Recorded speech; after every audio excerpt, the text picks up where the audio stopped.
À quelques semaines de l'ouverture du Salon international des mines et des hydrocarbures, tous les stands sont déjà réservés par des opérateurs, ont expliqué les organisateurs. Toutefois, les inscriptions pour la participation aux bourses des produits restent toujours ouvertes.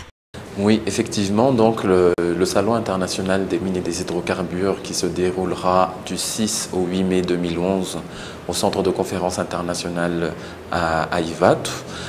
Au niveau du déroulement des préparatifs, ce que je tiens à vous dire, c'est que tous les stands, aussi bien au niveau des villages miniers que les stands d'exposition, sont déjà tous réservés.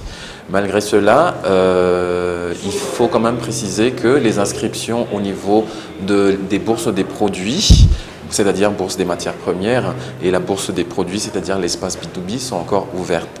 Nous invitons les professionnels dans le secteur des mines et des hydrocarbures à s'inscrire au niveau de ces deux espaces, bourse des produits et bourse des projets.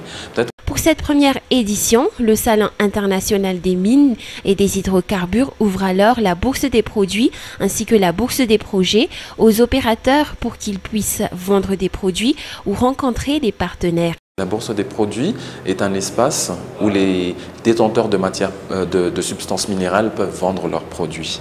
Ces produits seront authentifiés par l'Institut de gémologie de Madagascar. Tout ça pour donner une garantie des produits que nous allons mettre sur cette bourse des produits.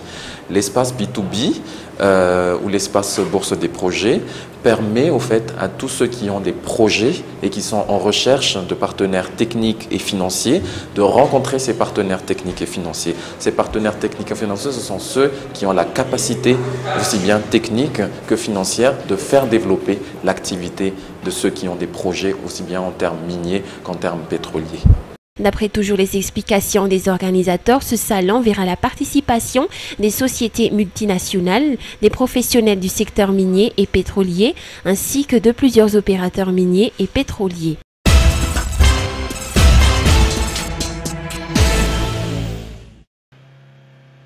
Ivemera Coutarsan dispose maintenant de bureaux. Il s'agit de l'ancienne résidence de l'ambassade de Chine à Nansan. Une grande résidence qui va permettre aux quelques 500 employés d'être opérationnels d'ici quelques jours. Des tâches qui consistent à coordonner les relations entre ministères et institutions, à savoir la primature, la médiature, la CMDM, le Congrès de la transition et le Conseil supérieur de la transition. Selon le patron de ce nouveau ministère, il attend le redéploiement des fonctionnaires dans les autres ministères pour combler l'effectif, mais n'empêche que des recrutements seront faits, à savoir le personnel de service ainsi que les membres de cabinet. Dans les 72 heures qui suivent, le nouveau local sera équipé et les membres du cabinet seront nommés. Une nomination qui, selon les explications d'Union nationale, constatant l'équilibre régional et politique. En ce qui concerne le budget ministériel, Ivemera Coutarsan de préciser qu'il faut attendre les programmes de travail proposés par le staff du ministère, ainsi que l'analyse de l'organigramme faite par les divers responsables avant de définir la somme budgétaire. Il a quand même précisé que la politique d'austérité sera appliquée dans le ministère. La preuve, l'opération d'assainissement de la résidence a été faite par tout le personnel. Côté politique, Ivemera Coutarsan a encore répété que pour le souci de la souffrance d'une population à la suite d'une longue crise, il a accepté de parapher la feuille de route. Bon nombre de partisans sont du même avis que lui selon ses affirmations. En outre, il fait appel à ceux qui ne sont pas encore nommés quelque part à participer dans la prochaine ouverture des institutions pour mettre en place une transition consensuelle dont l'inclusivité est selon le ministre à 99%.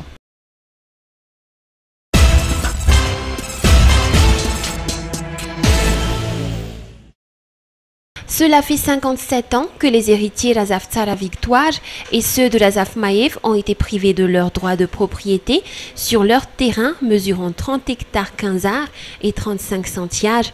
Pour rappel des faits, Javel Nanoussi Andjiantefi Bruno, représentant de ces héritiers, a expliqué aux journalistes qui ont réalisé l'enquête ce jour que l'État français les a expropriés en 1954.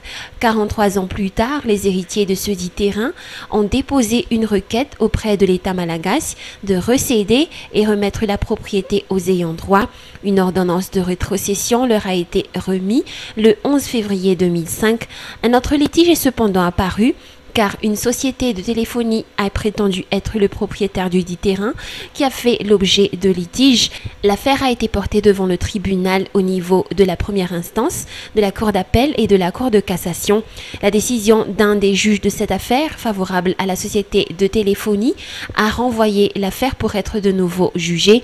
Le verdict du tribunal devait être sorti le 6 août 2010, mais 9 mois après, rien n'a été fait suite à un appel téléphonique du ministère selon toujours le porte-parole des héritiers.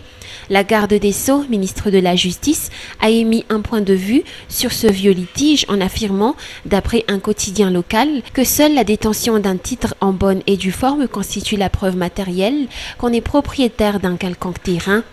Insatisfaits et frustrés, les héritiers ont tenu une manifestation ce jour devant le ministère de la Justice à Faravouatch.